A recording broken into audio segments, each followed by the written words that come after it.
दूसरी तरफ उसी मैदान का मंजर दिखाया जाता है जहां अलाउद्दीन बे ने अभी कुछ ही देर पहले काफिरों को शिकस्त दी होती है और फिर उन्हीं का लिबास पहनकर वहां पर मौजूद होते हैं। वहां पर मौजूद अपने तमाम तर सिपाहियों से खिताब करते हुए कहते हैं कि बहुत जल्द हम आकिसार किले के अंदर दाखिल हो जाएंगे और वहां पर दाखिल होकर मैं अपने मिशन को पूरा करने की कोशिश करूंगा, जबकि आप में से चंद लोग यहां पर गोंचा खातून के साथ मौजूद होंगे।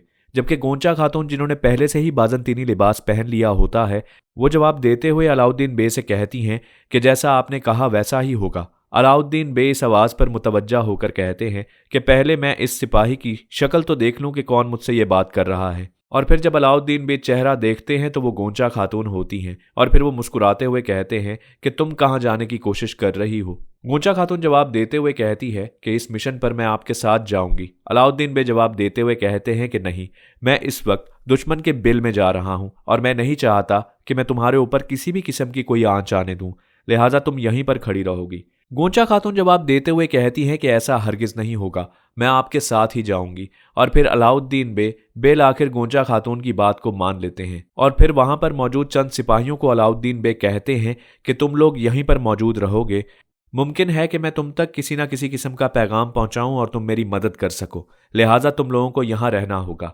और ये कहकर अलाउद्दीन बे अपने साथियों और गोंचा खातून के साथ आकिसार किले में बाज़ंतीनी लिबास के साथ बढ़ने लगते हैं। जबकि दूसरी तरफ कई लोगों का मंजर दिखाया जाता है। बाला खातून भी वहीं पर मौजूद खाना पका रही होती हैं, जबकि पहले से उनके चेहरे के ऊपर तरह तरह के जख्मों का निशान होता है।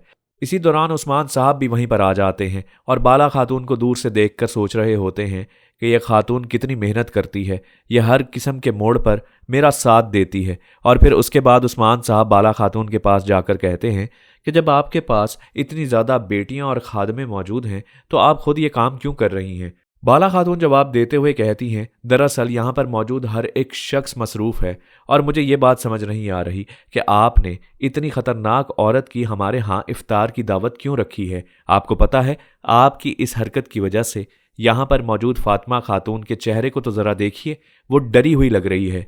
उस्मान साहब जवाब देते हुए कहते हैं, मेरी बेटी फातिमा और वो डर जाए, ऐसा हो ही नहीं सकता। और फिर उस्मान साहब बाला खातून के चेहरे की तरफ देखते हुए कहते हैं कि देखो, तुम्हारे चेहरे का तो जाविया ही तब्दील हो गया है, तुम्हारे ऊपर तरह तरह के दाग दिखाई दे रहे हैं।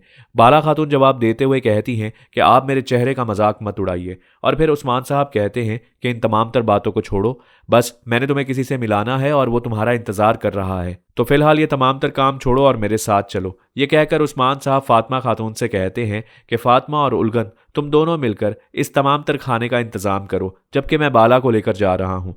बाला खातून रुक रही होती हैं और कहती हैं कि पहले मुझे बताइए तो सही कि क्या काम है और किससे मुलाकात हो रही है। उस्मान साहब कहते हैं कि सारी बातें छोड़ो, मेरे साथ चलो। और फिर वो घोड़े पर सवार होकर आगे की तरफ बढ़ जाते हैं। और फिर कुछ देर बाद का मंजर दिखाया जाता है। उस्मान साहब और बाला खातून जंगल के एक मकाम पर जा पहुंचते हैं और बाला खातून बहुत ही तजस्सुस से उस्मान साहब से पूछ रही होती हैं कि मुझे कुछ तो बताइए कि आप मेरी किससे मुलाकात करवाने के लिए यहाँ पर लेकर आए हैं। और फिर उस्मान साहब कहते हैं कि कुछ ही देर में तुम्हें मालूम हो जाएगा। ये वही जगह होती है जहाँ पर बाला खातून ने पहले उस्मान साहब के लिए अपने कपड़े की निशानी रखी होती है, जिसकी वजह से उस्मान साहब ने बाला खातून का पता लगाकर उसको सोफिया के चुंगल से आज़ाद करवाया होता है। और फिर बाला खातून कहती हैं कि मैं आपकी बहुत शुक्रगुजार हूँ कि आपने मेरे उस कपड़े को तलाश किया और फिर पीछा करते करते मुझे सोफिया के चुंगल से बचा लिया।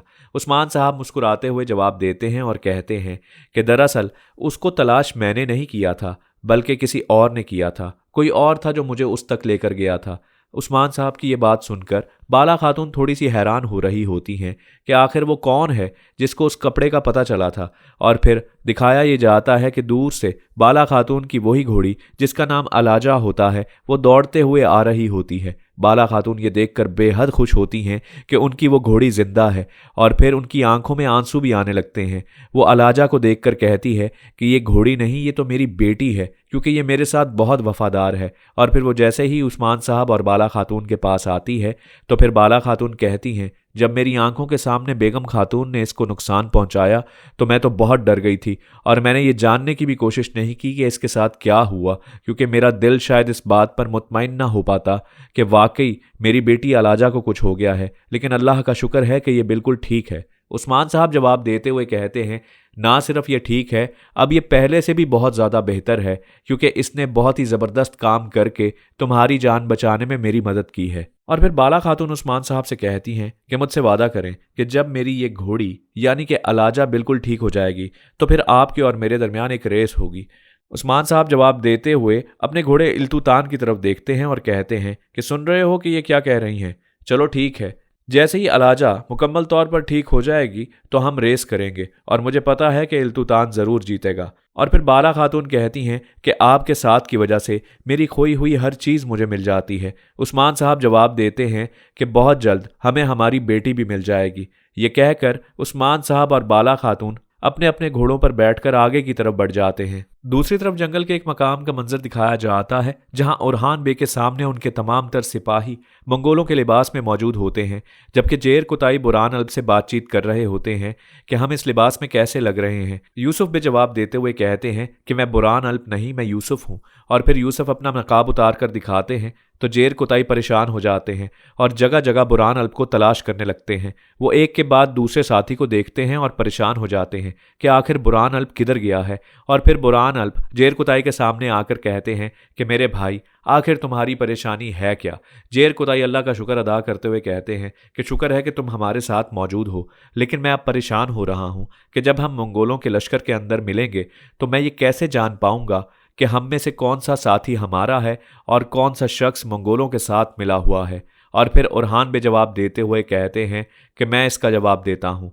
दरअसल ये लाल रंग का एक रग है जिसको तुम अपने बाजुओं पर बांध लोगे, और जब उनके साथ तुम्हारी लड़ाई होगी तो तुम बहुत आसानी से ये बात जान सकोगे कि कौन सा साथी तुम्हारा अपना है और कौन से मंगोल हैं। फिर ओरहान बे वो रग वहां पर मौजूद तमाम तर सिपाहियों के सामने करते हैं। वो अपने बाजुओं पर वो रग बांधने लगते हैं। फिर जंगल के एक दूसरे मकाम का मंजर दिखाया जाता है जहां पर मंगोलों का वो बहुत बड़ा लश्कर मौजूद होता है। सरगुन उनसे खिताब करता हुआ कहता है कि तुम्हें तो बहुत अच्छे से मालूम है कि किस तरीके से हमने अपने तमाम तर मशरकी मसाइल को हल किया, अपनी जान के नजराने पेश किए, अपना खून पेश किया और वहां पर मौजूद तमाम तर लोगों को मातहत कर लिया। और अब हमारी बारी है कि हम मगरिब की तरफ आगे बढ़ें और यहाँ पर मौजूद हर एक शख्स को उसके घुटनों के बल बिठाकर अपनी वफादारी के लिए मातहत करें। तो अब तुम लोग मुझे बताओ कि क्या ये काम करने के लिए तुम लोग तैयार हो? वहां पर मौजूद वो तमाम तर मंगोल अपने नारे लगाने लगते हैं और कहते हैं कि बेशक हम इस काम को सरअंजाम देने के लिए तैयार हैं। दूसरी तरफ काय कबीले के उस खुफिया ठिकाने का मंजर दिखाया जाता है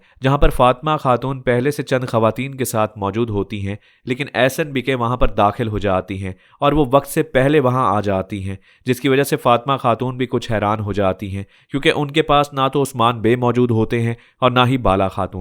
और फिर ऐसन बिके जब अंदर दाखिल हो रही होती है तो फातिमा खातून उससे कहती हैं कि मेरा ख्याल है कि आप वक्त से पहले ही यहाँ पर आ गई हैं। और फिर ऐसन बिके जवाब देते हुए कहती है कि तुमने बिल्कुल दुरुस्त कहा, मैं चाहती थी कि दिन दिन में यहाँ पर मौजूद खवातीन के अंदर कुछ तोहफे बांट दिए जाएं और उसके बाद इफ्तार के वक्त हम तमाम तर लोग यहीं पर मौजूद हों।